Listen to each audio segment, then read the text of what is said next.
Okay, so I'm recording this so that This call is now being recorded. so today we have discussed causal, non-causal, linear, non-linear systems, time variant and time invariant, and we have done the problems also related to this. That is, if you are given a representation, or it means if you are given a system, you can find that which type of system it is, right? So today we will concentrate on the stable and unstable systems, and we'll do some problems also. This is a very important topic because stability is a very important criteria to understand the working or the understand about the actually inside working of any particular system, or basically it actually gives us that whether we can use that system or not. We have all the systems around us at our home. We have so many systems. We have washing machine, we have microwave, so many systems we use at our homes as well as at our workplaces. So the first very important actually point about using any system is that, or the usefulness of any system is that that system should be stable. It should not be an unstable system. So to define stability, actually what is the basic criteria for stability? We define basically a term that is known as BIBO stability, that is known as bounded input, bounded output. Fine. This is a very important term that we will use throughout our signals and systems and DSP also. So BIBO means bounded input, bounded output. What do you mean by bounded input? Bounded का मतलब क्या होता है वैसे? Ma'am bounded उसमें mean, certain limits लगा दी जाती है जी? मैम उसमें लिमिट्स लगा दी जाती हैं बाउंडेशंस ओके, हाँ, उस पे आप कुछ लिमिट्स लगाते हो। मैं सिंपल एक वर्ड पूछ रही थी आपको, या यू राइट, कि उस पे हम कुछ लिमिट लगा देते हैं, कुछ उसको हमने बांध के रखा हुआ है। बेसिकली क्या है कि it is having some finite value. उसको लिमिट्स लगाने का मतलब यही है कि इसकी इसकी जो वैल्यू होगी वो फाइनाइट होगी, वो इनफाइनाइट नहीं होगी, ठीक है ना? तो BIBO stability means bounded input, bounded means that some finite value, and a system is said to be BIBO stable if and only if every bounded input it produces an unbounded output. कोई भी system, कोई भी system जो शुरू में relax form में होता है, any system we say it's in the relax form. Relax form means that when input is zero then the output of the system is also zero. वो उसकी रिलैक्स स्टेट होती है किसी भी सिस्टम की, ठीक है? सो I say that an initially relaxed system, it is BIBO stable only if a bounded input produces a bounded output. Means अगर हमारे पास xn है input, ठीक है, means it should always be less than a value mx which should be less than infinity, less than और equal to a value which is less than infinity. Actually means ये क्या है, आपकी जो input है ये बाउंडेड है इस केस में, कि वो उसकी जो वैल्यू होगी ना वो हमेशा इन्फिनिटी से कम होगी. So this should always produce an output y of n which should always be less than 20. ये एक टर्म है, बस हमने ले लिया कि its value is mx, its the output value is my, so it should be less than infinity. And what is an unstable system? An unstable system is a system if a bounded input produces an unbounded output. Means your input is finite but your output is not finite. So in that case our system becomes unstable and it shows actually extreme behavior, erratic behavior जिसको हम कहते हैं कि वो कुछ एक आपको finite output नहीं देगा. It will show a very erratic behavior, a disturbed behavior. So and when it is practically used, when it is practically implemented, it causes an overflow. Means your output it is uncontrolled. ठीक है, कोई भी unstable system आपको पता ही है, अगर कोई system stable नहीं होगा उसकी जो आउटपुट होगी वो अनकंट्रोल्ड होगी. We can not control it, मतलब वो इनफाइनाइट है, उसकी वजह से उसका जो बिहेवियर है सिस्टम का that becomes very erratic or uncontrolled or extreme behavior, what we say. So I hope now it's clear that what you mean by a stable system. So this is the first thing that you have to explain when you are asked about a stable system, that is a bounded input, it should produce a bounded output. But आपकी अगर input ही unbounded है तो obviously your output will be an unbounded, तो वो तो है ही unstable system. But if your if your unbounded or if your bounded input produces an unbounded output, then your system is an unstable system. Now I will just discuss now that what are the condition, how you can check the stability of any system. This is a very important concept, stability criteria for LTI systems, that is the linear time invariant system. So अगर आपको याद हो, I told you that if you want to find the stability of the system, then the stability of the system, or if you want to analyze any system, you have to actually use the impulse response of that system. So now let us talk about the condition of stability or stability criteria.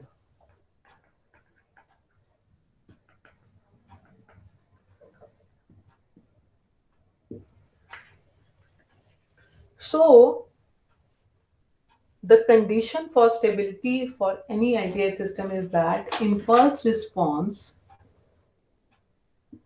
What is impulse response? That is H of n.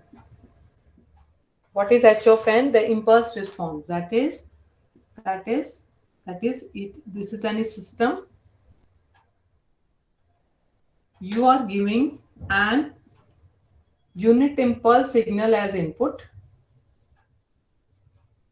and you get what? You get H of n, that is the impulse response. This is very basic and very important concept. ठीक है, ये कभी भी नहीं भूलना है आपको that what is impulse response of the system. You give an input, that unit impulse, you know what is unit impulse signal. So, and your output, if you give it to the input, you get the output as the impulse response of the system. Fine. So now, what is the stability criteria if I relate it to this stability?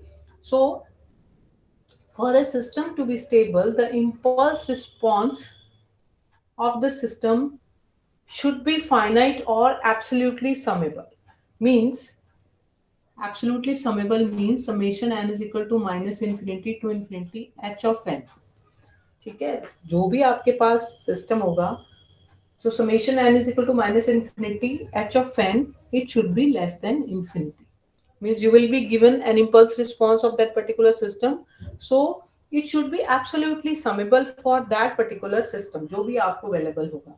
So summation, this is the condition for stability actually. Summation n is equal to minus infinity to infinity h of n should be less than infinity. So we will use this condition for finding out the stability of that particular system. And side by side, I am actually telling you about the impulse response. So you can also use the impulse response of the system to find the causality of the system also. वैसे तो हमने उस दिन भी discuss किया था. तो for causality what is the condition? वैसे तो आप कॉजिलिटी डायरेक्टली सिस्टम को देख के भी निकाल सकते हैं, but if it's a complex system और आपको उसका एच ऑफ एन दे रखा है, तो just you can check that h n is equal to 0 for n less than 0. If this condition is satisfied, that is hn is 0 for all the values, negative values of n, then that system is a causal system.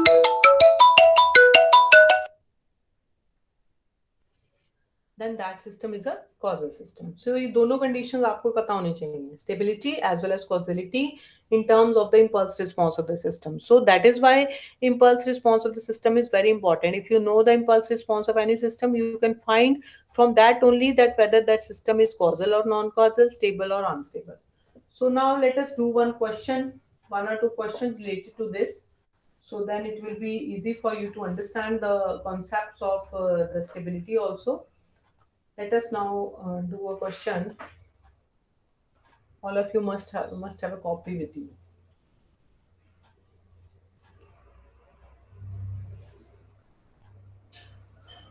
I'm taking a question.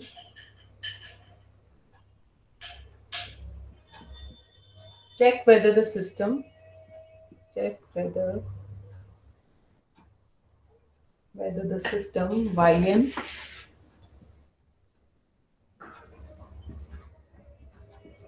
is equal to cos xn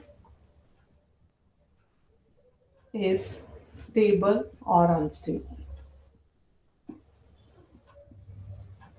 ठीक है, तो अब इसकी कैसे हमें निकालनी है? तो first point, you know, all of you now know that your system is stable if summation n is equal to minus infinity to infinity h of n, it is less than infinity. Fine. So just, I'm really sorry, wait.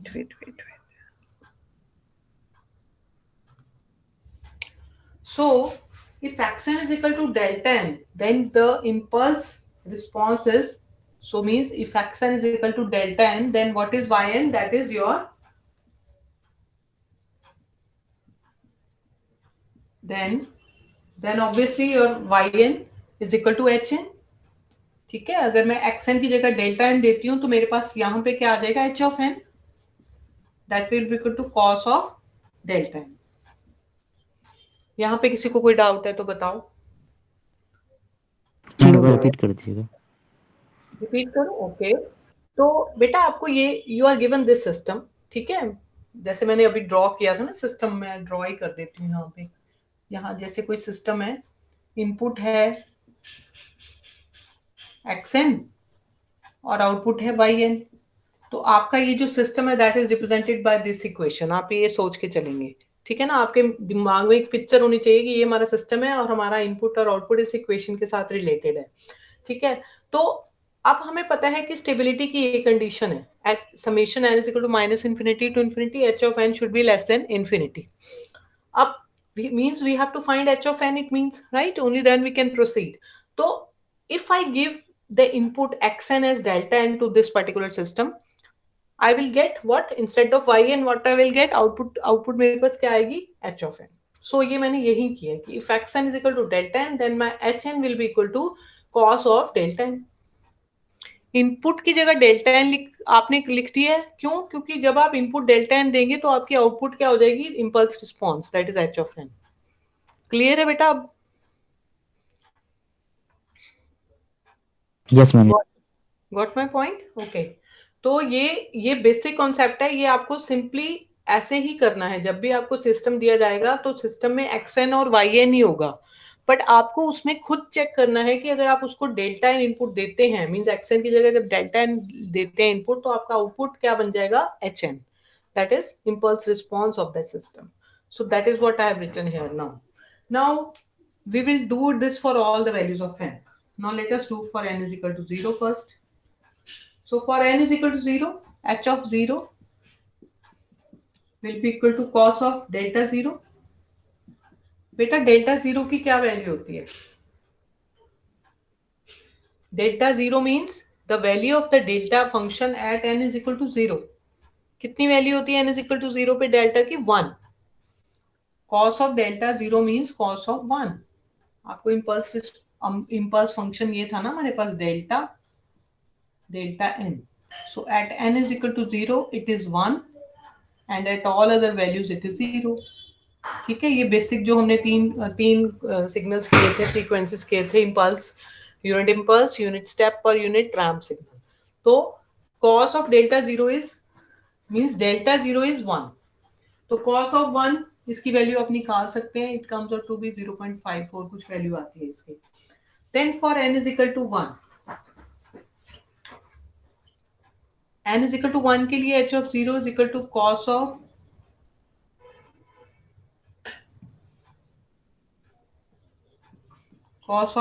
delta 1.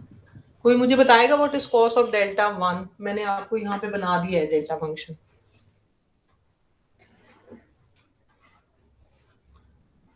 From here only you can see this is the delta function. This is visible to you ना? Delta function all of you know. Yes, n is equal to 0 पे 1 है, बाकी सब जगह उसकी value 0 है. तो what will be delta of 1? 0. Yes, means this is the value of the delta function at n is equal to 1 which is equal to 0. क्योंकि सिर्फ delta function n is equal to 0 पे 1 है, बाकी सब जगह वो 0 रहेगा. तो it means this is equal to 0. ऐसे ही for n is equal to 2 and all the other values. Ma'am ये cos 0 आएगा ना? हाँ हाँ cos 0, oh sorry yes yes Then yes, हाँ one हाँ was बिल्कुल बिल्कुल सॉरी सॉरी, cos 0 होगा और this will be equal to 1। ठीक है जी। ऐसे ही Yes, ma'am. बेटा n is equal to 2 h of basic, यहाँ पे भी 1 आएगा ना, h of 1 then h of 2 which is equal to cos of delta 2। अब ये भी cos ऑफ 0 आएगा क्योंकि सारी जगह ये वैल्यूज क्या है 0 है। तो ये आ गया आपका। ऐसे ये it will go on up till infinity. So delta n is equal to 0 for, you know that for all values of n except n is equal to 0. So now let us find. So let us now find the summation. अब आपको summation पता चल जाएगी।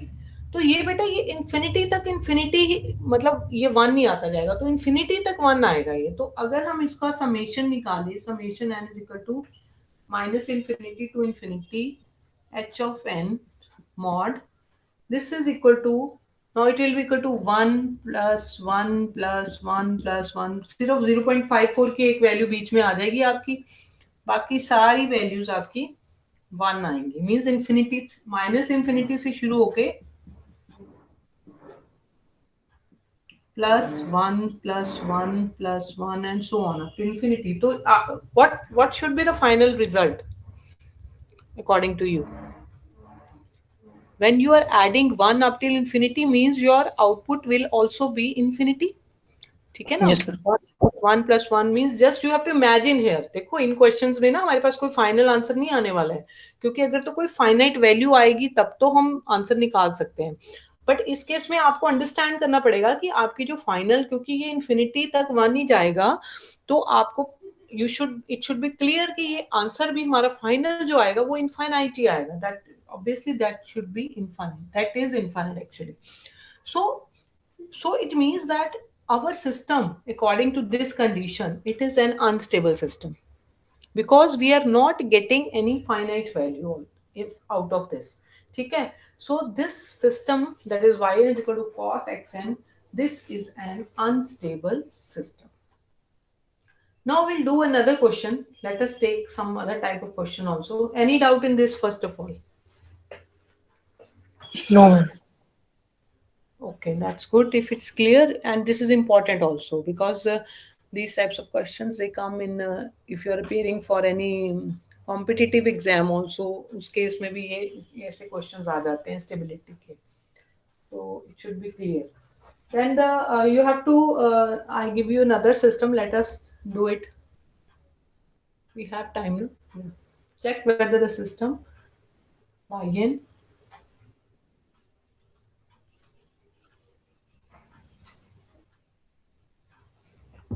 check whether the system yn is equal to xn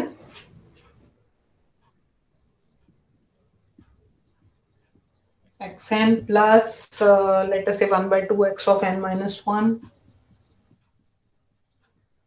plus 1 by 4 x of n minus 2 is stable or unstable.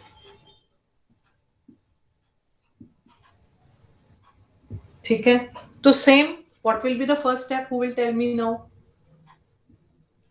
सबसे first step आपने जब stability का देखना है तो क्या करना है आपने? First, what is the first step you have to do?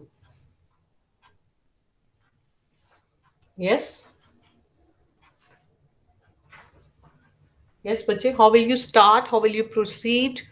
You know the condition for action को मैम कन्वर्ट, मैम एक्शन को कन्वर्ट करेंगे एचएन में। हाँ, एक्सएन की जगह आप डेल्टा एन लिखेंगे, मींस इनपुट आप देंगे delta N and output you will get H of N. ठीक है, इसमें कोई कंफ्यूजन नहीं होनी चाहिए, कुछ इसमें सिर्फ अंडरस्टैंडिंग ही है ये। You imagine a system in your mind, that is you are giving an input delta n to that system and you are getting an output then delta hn from that system, that is the impulse response of the system. ठीक है, तो now I will just take let xn is equal to delta n, then obviously your yn will be equal to hn. ठीक है, तो इसी equation में ये हम चेंजेस करेंगे, तो what do we get? We get, instead of yn I write hn, so hn is equal to delta n plus 1 by 2 delta of n minus 1 plus 1/4 delta of n-2। ठीक है जी, ठीक है। Now now what does this mean? अब इसमें देखो थोड़ी सी हमारे पास एक तो डेल्टा n है, एक डेल्टा n-1 है, एक डेल्टा n-2 है। तो हमारा डेल्टा n1 कहाँ होता है? At n is equal to 0। मैं यहाँ पे वैसे ही आपको अंडरस्टैंडिंग के लिए लिख देती हूँ, ठीक है, अभी यही लिख रही हूँ मैं। ये होगा n इज इक्वल टू 0 पे 1, ये कहाँ होगा 1? मैम n इज 1 इक्वल पे। To, yes yes, very right, good. Means ये डिले करा ना हमने इसको 1 सैंपल, तो ये यस वहां मैम। पे 1 होगा। ये 2 सैंपल्स के साथ डिले किया तो ये 2 पे 1 होगा। तो ये 10। सो इट मीन्स जब आप ये what whenever you will see this difference equation, it should be in your mind कि this is at 1 at n is equal to 0, at n is equal to 1 and n is equal to 2। तो means हमने इस question के लिए हम ये 3 n की values के लिए तो हमें निकालना ही है, बाकी तो है ही नहीं है कोई डेल्टा इसमें, ठीक है, बाकी तो वैल्यूज के लिए 0 ही होगा। तो first of all I will find at n is equal to 0। now let us see what is the output at n is equal to 0। तो at n is equal to 0 you get h of 0 which is equal to delta of 0 plus 1/2 delta of obviously n is 0 तो -1 plus 1/4 delta of -2। ठीक है जी। तो you यहाँ पे delta 0 क्या है? यहाँ 1 1 और बाकी सारे 0। 0। ठीक है ना। तो ऐसे ही आपने at n is equal to 1 निकाल लेना है and at n is equal to 2। अब हर जगह डिफरेंट होगा, देखो यहाँ पे h of 1 होगा, यहाँ पे h of 1 होगा, तो ये डेल्टा, यहाँ पे डेल्टा 1 होगा प्लस 1/2 डेल्टा ऑफ जब मैं n1 पुट करूंगी ना तो 1 - 1 क्या आ जाएगा? यहाँ 0 प्लस 1/4 यहाँ डेल्टा n1 पुट करूंगी तो यहाँ पे आ जाएगा -1। ठीक है, तो अब इसमें आप वैल्यूज पुट करेंगे। Delta 1 is 0, delta 0 is 1, that is 1/2 plus ये भी क्या आ जाएगा? 0। सिर्फ डेल्टा 0 ही 1 होता है, बाकी सारे आपके जीरोस होते हैं। तो this comes out to be 1/2। ऐसे ही at n is equal to 2 निकालेंगे आप। At n is equal to 2 में क्या हो जाएगा? आप पुट करके देखिए values. At n is equal to 2 put करेंगे, यहाँ h of 2 आएगा। h of 2 will be equal to delta of 2 plus ma'am 1/, 1/4 आ जाएगा। हाँ बिल्कुल 1/4 आ जाएगा, क्योंकि उसमें ये दोनों 0 हो जाएंगे, यही रह जाएगा बस आपका। ठीक है, डेल्टा 0। तो अब हमारे पास तो मैं ऐसे लिख देती हूँ यहाँ पे at n is equal to 2, your h of 2 it is 1/4।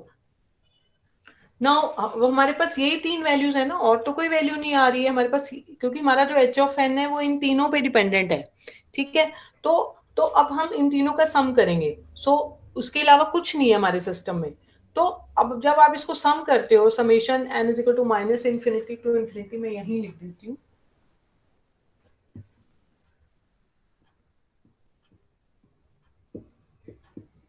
ठीक है, तो हमारे पास क्या आ गया? समेशन क्या आ गया बेटा? 1 प्लस 1/2 प्लस 1/4। इसको देखो क्या वैल्यू आ रही है? 7/4। 7/4। हाँ, तो this is actually less than infinity. ये एक फाइनाइट वैल्यू आ गई ना, तो हमारा सिस्टम क्या हो गया? Stable. I hope now you understand कि how you can check the stability. एक अनस्टेबल सिस्टम की अभी हमने करी है प्रॉब्लम, ये एक स्टेबल सिस्टम आ गया, क्योंकि इसमें हमारे पास सारे summation of all the HNs it comes out to be finite. तो थोड़ा सा आपको एनालाइज करना पड़ेगा, वो तभी आप कर पाएंगे when you will do more problems. ठीक है, we have done 2 problems, we will do more also if you have time at the end of this course. ठीक है, मैं आपको कुछ दे दूंगी solve problems, so you go through them and if there is any doubt you can ask me. Today I will take the screenshot of the attendance only because attendance is too low. सिर्फ 6 students रह गए हैं मेरी class में। संदीप, मनजिंदर, हरमीत। 6 कहाँ है? 5 ही हैं actually. कौन अभी लेफ्ट हुआ है? Harmeet. Just let me take the screenshot. Okay. 2 जगह से तो मैंने ही लॉग इन किया हुआ है एक्चुअली, इसलिए 7 मेरे को दिखा रहे हैं. तो Anant, Ashish, Harmeet, Maninder and Sandeep. Okay. Any doubt बच्चे? किसी को कोई No, डाउट ma'am. है? ठीक है. तो बाकी 197 संदीप मैम. 197 है ना? हाँ हाँ हाँ, ठीक है ठीक है. Yes ma'am. हाँ, आपका रोल नंबर लिखा हुआ है, मैं कर लेती हूँ. और बाकी स्टूडेंट्स का क्या है अब मतलब दे हैव रीच्ड वो द लोग कॉलेज? एग्जाम, यस मैम, वो लोग पहुंच गए हैं. अब एग्जाम के बाद ही बोल रहे हैं क्लास करेंगे. आपके एग्जाम 15 तक के हैं? नहीं नहीं, मैम 15 20 तक है नो मैम, एग्जाम्स. 20 20 तक. तक है. 8 से शुरू होकर 20 तक के हैं. ओके. यस तो मैम. फिर उसके बाद आपके एमएसटी भी शुरू करने हैं ना, तो वो भी देखना यस है मैम. फिर. मैम प्रैक्टिकल भी होंगे उनके, फिर उसके बाद एक्सटर्नल. ओहो, यस यस. वो उसकी तो भी डेट नहीं आई ना? आ जाएगी उसकी भी. No ma'am. आ जाएगा नोटिस उसका. हाँ, वो भी होंगे. ओके ओके, ठीक है. चलो ठीक है स्टूडेंट्स, आप अपना ठीक है जो जो करवा रहे हैं टीचर्स, आप सब वो ध्यान से करो. ठीक है, कोई प्रॉब्लम है तो पूछो. आप अपना अगली मतलब रखो तैयारी. At least you have given the exam ना, तो you are at an advantage. आपका थोड़ा सा बर्डन आप पे कम है. ठीक है, अदरवाइज इट्स वेरी टफ कि 2 सेमेस्टर्स को कंटिन्यूसली करना. ठीक है, कोई बात नहीं, आप अपना करो. कोई डाउट्स है तो पूछ लेना आप. Any thank you doubt? Ma'am. कोई है डाउट किसी को? No ma'am. No ma'am. Okay, students. So I'm ending the session. Thank you ma'am.